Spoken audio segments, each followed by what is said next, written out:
So as we go into the second fallow week of the Six Nations, I want to take the time to look at just two specific incidents in round 3 that I found really interesting. The first was the Paolo Garbisi kick that bounced off the post, fell off the tee. There was more to that than initially met the eye.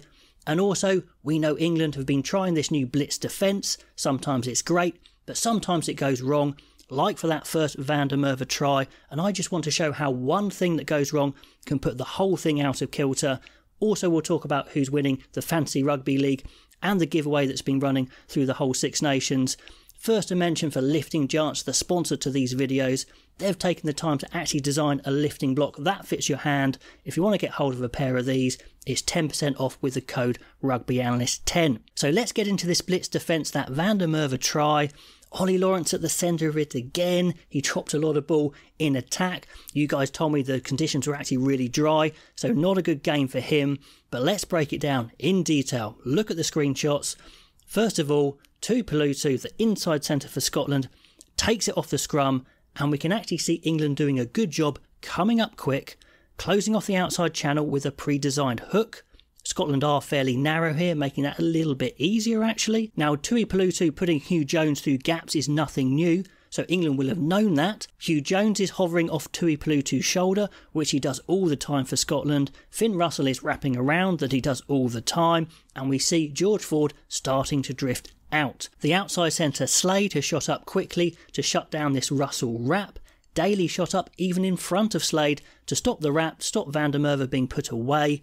Yes, there is danger out wide with Kinghorn and Stain, but that hook blitz is to stop that pass even getting there. If it does get there, you've got Furbank who's deeper, he's wider, he could drift out, and hopefully Freeman can get across as well if it does become a scramble out wide. So, sorry it's a long setup, but the point is they've actually lined up exactly how Felix Jones would have designed. But then comes the problem. Tuipulotu changes his line from Ford to Lawrence. It's not a big change of line, but he does shift it towards Lawrence with a bit of nice footwork. He does this about 5 metres away from Lawrence, so I know it's quick, but that is quite a long time for a defender. And at this point, Ford and Danny Kerr, they're inside him, and they're basically marking nobody. And we'll come back to Kerr in a bit. So Ford drifts out towards Tuipulotu, and he would have been in a position to tackle him. He had time to tackle him, allowing Lawrence to drift onto Jones, so everyone gets numbered up. And that would have been possible because Hugh Jones, like we said, is only a metre or so from Tuipulotu. Then comes the big error in execution that Lawrence commits. He sets and dips to tackle Tuipulotu very early, meaning Ford is essentially useless in defence.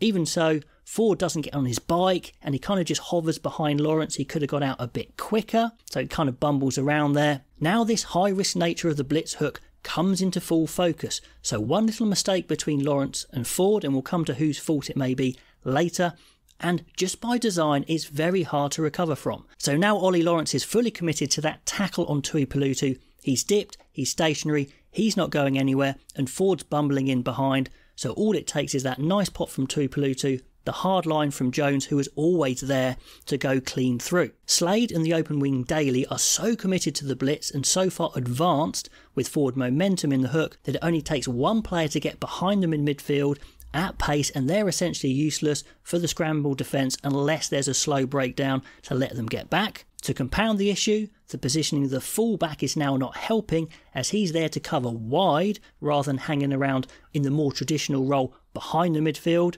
So once Jones bursts through at speed, Furbank has to head back in field.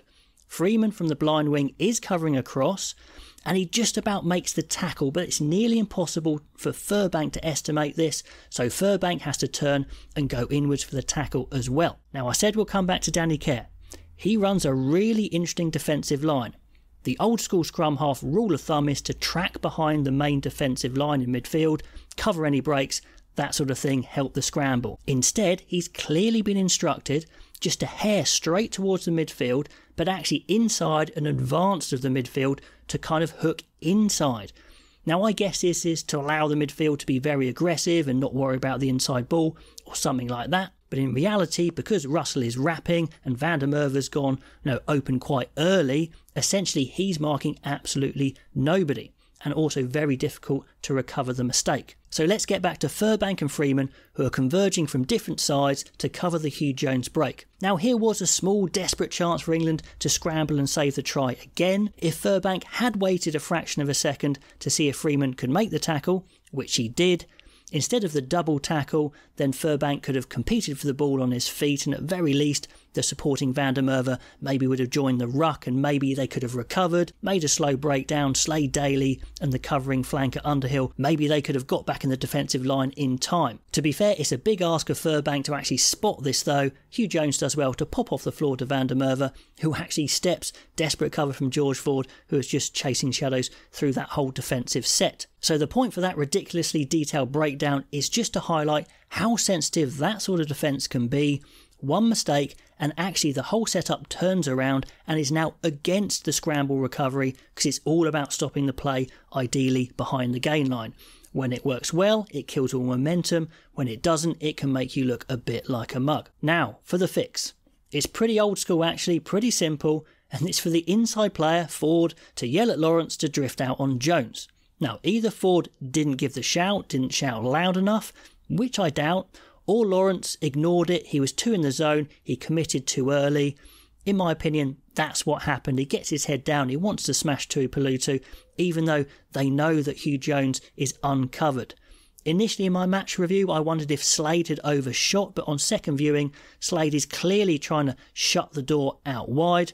So, is it that Lawrence doesn't trust Ford's defence? Well, I'm not convinced by that. You kind of have to trust the defence, although is Ford the best player to tackle Tuipulotu? So you've got to think about players. Was this sort of defence actually designed for a hard tackler like Owen Farrell? That's something else that popped into my mind.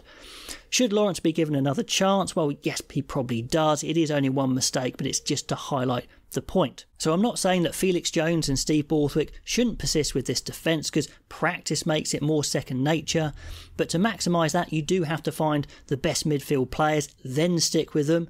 As I mentioned before, I don't think England are close to finding that best midfield yet, so it's hard to get really good at this sort of defence until you nail down that team. There are other options, of course. You can tweak the defence to make it less aggressive and more able to recover.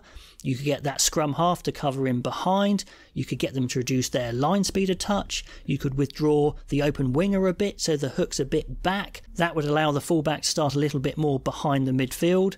But all those tweaks take away from the purpose of the defence, so you might as well not do it at all. Then let's get on to that GARBISI penalty miss. A lot of controversy here. Interesting that Gonzalo Quesada, he was actually coming down the stadium lift when the kick was being taken, probably expecting to run out on the pitch and join in the rapturous celebration, so that was a bit of a shock. But anyway, let's get into it. So Paolo Garbisi takes his time to get set for the kick, then the ball falls off the tee. It looks like he's leaned it too far forward. The roof was closed, so no wind. Vincent comes over to offer to hold the ball, but Garbisi sends him away because he doesn't need him. But the shot clock is running down, less than 15 seconds to replace the ball and kick it over. He's got to strike before 0, and he actually does pretty well to get the kick away, and it does nearly go over. So at first glance, it's Garbisi's fault for not placing the ball correctly on the tee, and to be fair, he took full responsibility, apologised for that. However, I think there's 3 things that France do that actually break the laws. So in section 20, penalty and free kick, we can see that law 15 says that an opposition can do nothing to delay or obstruct the kick. And there's even a picture of players with their hands up and half up saying these are a no-no. Indeed, I remember in games refs telling us off for moving a bit too much behind the post, or talking a bit, or people coming on with water or physios or anything like that to distract the kicker. So they are no-nos. And France do 3 of these things. So first of all, France send a water carrier on right in front of the kicker. He's moving around. In my book, that is obstruct or delay, but that's arguable, I guess. But secondly, when the ball falls over, a French player inexplicably charges at Garbisi very quickly, obviously goes within 10 metres. So if that water carrier isn't distraction enough, this definitely an obstruction. So that could have been pinged. Then just to cap it off, with just a few seconds left on the shot clock, Garbisi's in his approach, and a second French player charges a couple of metres. His teammate puts out a hand to stop him, but it's too late, so he's infringed again. So the kick hits the post, and the question is, what happens now? Should the ref reset the shot clock or go back to 15 seconds? Well, actually it seems pretty clear, and credit to many commenters who immediately put this in the comment section. If the kick is missed, which it did, then a further penalty should be awarded 10 metres in front of the original. And surely Paolo Garbisi would have placed the ball properly and kicked it over for a famous win. So let me know in the comments below, have I read these situations correctly? What's your take on this?